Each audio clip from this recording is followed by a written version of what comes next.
소녀는 현재 자기 주위에서 일어나는 일들이 꿈인지 생시인지 자기 자신도 갈피를 잡지 못하고 있는 형편이었다. 이때 시검은 나직이 말했다.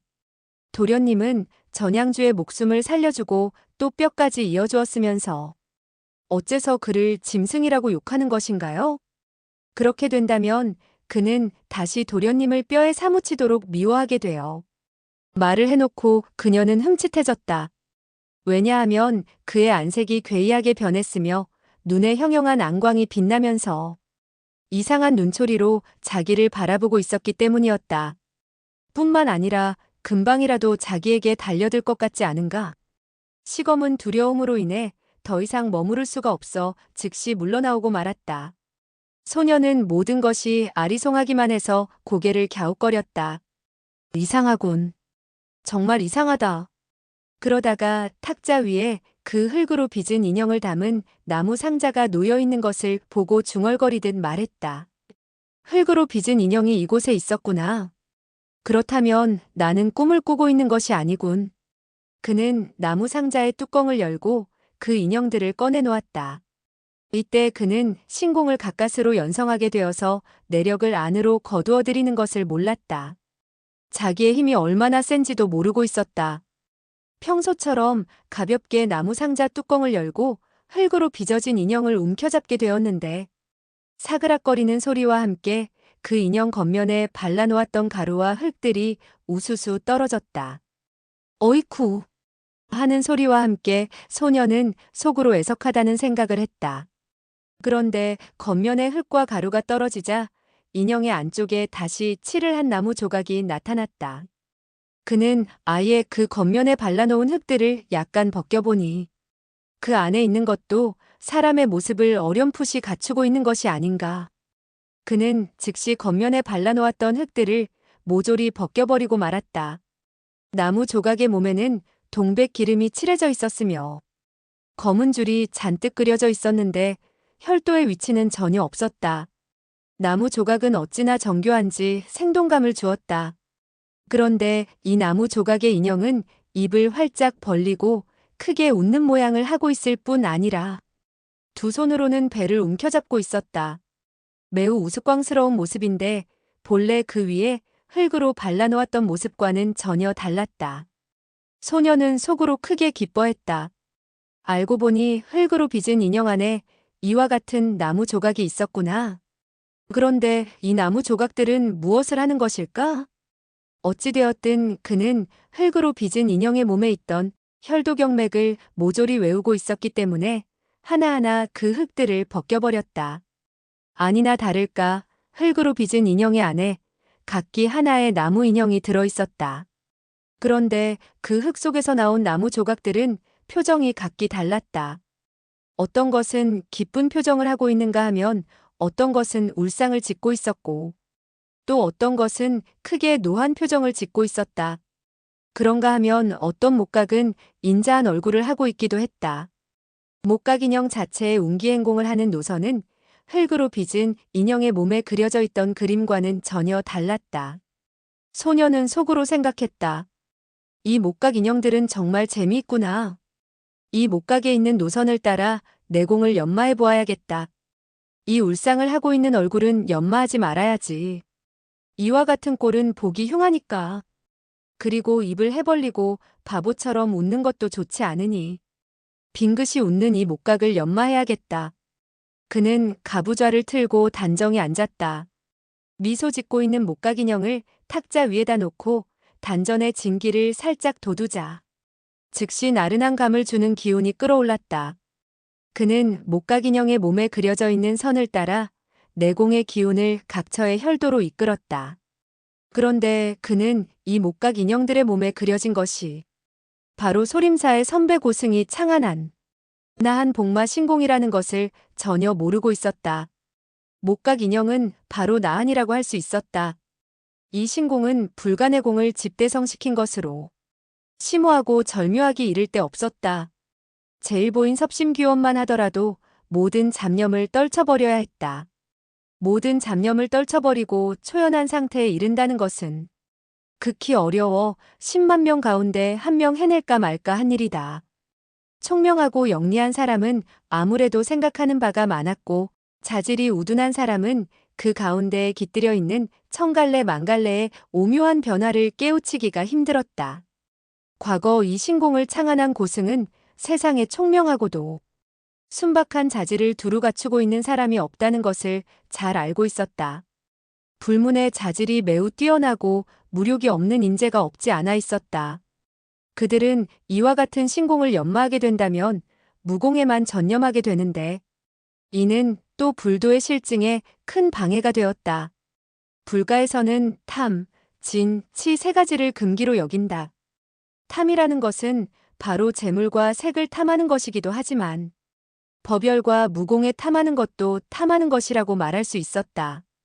그렇기 때문에 나무로 만들어진 목각인형 겉면에다가 흙을 바르고 칠을 하여서는 소림 정통 내공의 인문 요결을 그려놓은 것이었다. 후세의 사람들이 나무 나한을 보고 분수를 모르고 함부로 연마하다가 헛되이 목숨을 잃지 않도록 하거나 불도에서 떨어져 나가는 것을 막자는 생각에서였다. 대비노인은 이 18개의 흙으로 빚은 인형이 무림의 이보라는 것을 알고 온갖 심혈을 다해 손에 넣었다. 그러나 흙으로 빚은 사람의 몸에 그려진 요결이 평범하기 이를 데 없어. 오랜 세월을 두고 연구를 해보았지만 오묘한 점을 찾지 못했던 것이다. 그는 이것이 무림의 이보임에는 틀림없다고 생각하고 소중히 간직하였다. 그는 죽을 때까지도 흙으로 빚은 인형이 파손되어야 목각인형이 나타난다는 그 오묘한 이치를 몰랐던 것이다. 기실 대비노인뿐만 아니라 그 소림의 신승 이후 이 인형을 간직했던 사람은 11명이나 되는데, 이 11명들 가운데 한 명도 그 이치를 깨달은 사람이 없었다. 그들은 하나같이 전전긍긍하며 이 흙으로 빚은 인형들을 온갖 정성을 기울여 보호하고 생각하며 연구했으나 헛수고를 한 것에 불과했던 것이다.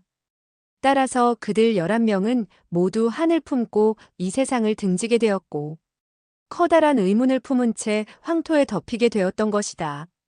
그런데 이 소녀는 자질이 뛰어날 뿐 아니라 나이도 어렸고 깊은 산골에서 살았기 때문에 세상 일에 전혀 물들지 않았다. 그야말로 순박하기 이를 데 없어 이 신공을 터득하기에 알맞은 인재라 할 수 있었다. 더군다나 그가 깨어난 그날 그와 같은 신공의 비결을 발견하게 된 것도 천운이라 할 수 있었다. 설사 천성이 착해 세상의 더러운 일에 물들지 않았다고 하더라도 마음속에 생각하는 것이 많아지게 될 것이고, 그렇게 된다면 발견하여 그 신공을 연마한다 하더라도 별 도움을 얻지 못하고 오히려 크게 해를 입을 가능성이 있었던 것이다. 소녀는 몸 안에 수화가 조절되고 음양이 융합하게 되자 내공이 어느덧 놀라울 정도로 심오해졌다. 그와 같은 내력을 목각 나한의 몸에 그려져 있는 선을 따라 옹기행공하자 제대로 유통되지 않던 혈도까지도 활짝 뚫리고 말았다. 그는 목각 나한의 선을 따라 옹기행공을 3번 한 후 눈을 감고 나무 조각의 나한을 보지 않고 옹기행공을 해보았다. 즉시 온몸이 상쾌해지고 심신이 맑아지는 것이 아닌가. 소녀는 목각 나한을 바꾸어 내공을 연마했다. 그는 온 마음과 정성을 다해 내공 연마에 전념했다. 하나의 목각 나한을 연성하면 또 다른 하나로 바꾸는 등 자기 외적 사물에 대해 전혀 보지도 듣지도 않고 새벽에서 정오까지, 정오에서 저녁까지 연마했다. 아니, 소녀는 지칠 줄도 모르고 이튿날 날이 밝을 때까지 내공을 쌓고 또 쌓았다. 시검은 처음 그가 자기에게 덮쳐들까봐 방문 안쪽으로 고개만 삐죽 내밀고서 방 안을 살펴보곤 했다. 그때마다 소녀는 때로는 히히덕거리며 웃는가 하면 잠시 후에는 잔뜩 눈살을 찌푸리고 있었다. 그녀는 또 소년의 정신이 흐려졌다고 생각하고 걱정이 되었다. 그리하여 그녀는 살금살금 방 안으로 들어와 그를 살펴보았다. 시검은 소년이 잠도 자지 않고 줄곧 앉아 내공을 연마하는 것을 보자 소년에 대한 두려움은 벌써 잊고 그저 걱정만 되었다. 잠시 살펴본 후 나가 두어 시진 자다가 다시 들어와 보곤 하는 것이었다. 폐해성 역시 밖에서 몇 번이나 살펴보았다. 폐해석은 그의 머리 위에 하얀 기운이 모락모락 피어오르는 것을 보고 그의 내공이 중요한 고비에 이른 것을 알았다. 그는 부하들에게 방주의 방을 더욱 철통같이 지키도록 당부했을 뿐 아니라 아무도 들어가지 못하도록 조치를 취했다. 소년이 18개의 목각으로 된 나한의 몸에 그려진 복마신공을 모조리 익히게 되었을 때는 사흘째 되는 새벽녘이었다. 그는 몸을 일으키고 길게 숨을 내쉰 후 목각 나한을 상자 안에 넣고 뚜껑을 닫았다. 기분이 상쾌하고 정신이 맑았을 뿐 아니라 진기를 이리저리 운행시켜 보았으나 조금도 막히는 곳이 없었다. 그러나 그는 무림에서 희세에 복이 드문 나한 복마 신공으로 내공의 기초를 쌓게 되었다는 사실을 모르고 있었다. 본래 이와 같은 경지에 도달하려면 짧게는 5, 6년, 길게는 수십 년이 걸려야 하며 결코 짧은 시일 안에 성취할 수 없다. 다만 그는 체내의 음양 두 기운이 융합하여 내공의 기틀을 쌓아놓은 터라 별 어려움 없이 복마신공을 터득할 수 있었던 것이다. 이는 상류 만경창파의 커다란 호수에 물을 잔뜩 저장해 놓았다가 때가 되어 수문을 열어서는 물을 내려보내는 형국과 마찬가지였다. 이제 그는 나한 복마신공을 정상적인 흐름으로 이끌어들이게 된 셈이라 할 수 있게 된 것이다. 이때 그는 시검이 침대가에 엎드린 채 잠이 든 것을 보고 침대에서 내려섰다.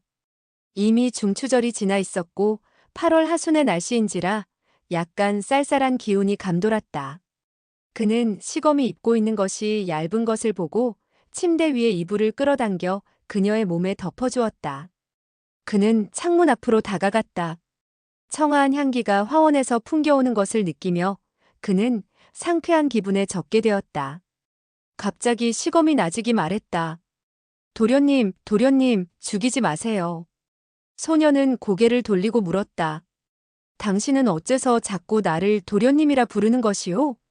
그리고 내가 누굴 죽였다고 죽이지 말라는 것이오? 그러나 그녀의 마음은 시종 불안에 떨고 있는 터였다. 소년의 말소리에 그녀는 정신을 번쩍 차리고 겁먹은 표정으로 말했다. 저는 두려워요. 시검은 방주가 침대 위에 없는 것을 보고 깜짝 놀라며 고개를 돌렸다. 시검은 소년이 창문 앞에 서 있는 것을 보고 놀람과 기쁨에 충만된 음성으로 그에게 말했다. 도련님 일어나셨군요. 제가 그만 깜빡 잠이 들었었나 봐요. 그녀는 급히 일어났다. 그러자 그녀의 어깨에 덮여있던 이부자락이 떨어져 내렸다. 그녀는 대경실색했다. 자신이 잠속에 빠져 있을 때 경박하기 이를 데 없는 주인이 자기의 몸을 더럽힌 줄 알고 자신의 옷매무새를 살펴보았다. 그러나 옷매무새는 조금도 흐트러지지 않고 말짱했다. 시검은 삽시간의 놀람과 의혹에 휩싸여 떨리는 음성으로 말했다. 도련님, 도련님. 저는 무사하죠? 소녀는 웃으며 말했다. 괜찮아 보이는데요. 조금 전 잠꼬대를 하면서 나보고 사람을 죽이지 말라고 했는데 꿈속에서 내가 사람을 죽이는 것을 보았소? 시검은 그가 전혀 육체와는 관계없는 말을 하게 되자 마음이 약간 놓였다. 그녀 자신의 몸에 아무런 이상이 없는 것을 보고 한편으로 그녀는 여간 궁금하게 여기지 않았다. 내가 그를 오해한 것이 아닐까? 천지신명이시여. 정말 감사옵니다. 이와 같은 생각을 하면서 그녀는 대답을 했다. 그래요. 저는 방금 꿈을 꾸었는데 도련님이 두 손에 칼을 들고 마구 사람을 죽이고 있었어요. 땅바닥에 수없이 많은 시체들이 널려 있고요. 하나같이 아니에요. 아니에요. 그녀는 얼굴을 붉히면서 입을 다물었다. 낮에 보았던 사물을 밤에 꿈꾸게 된다는 말이 있듯이 그녀는 이날 밤낮으로 본 소년의 침대 머리에 18개의 벌거숭이 목각, 나한을 밤에 꿈으로 보게 되었던 것이다. 그와 같은 사연을 차마 입에 올릴 수가 없었다. 아무것도 모르는 소년은 다시 물었다. 하나같이 어떻게 되었다는 것이오? 시검은 다시 얼굴을 붉히며 말했다. 그들은 하나같이 모두. 아이, 나도 몰라요. 소년은 의혹스러운 표정으로 물었다. 시검 누나, 나는 도대체 내 주위에서 일어나는 일들이 뭐가 뭔지 모르겠소. 어떻게 된 영문인지 이야기해 줄 수 없소? 시검은 미소 지으며 말했다. 어머나, 한번 병을 앓고 나더니 어째서 성격마저 변하게 되었어요. 저와 같은 하인에게 누나라고 하시니. 소녀는 마른 침을 삼키며 말했다.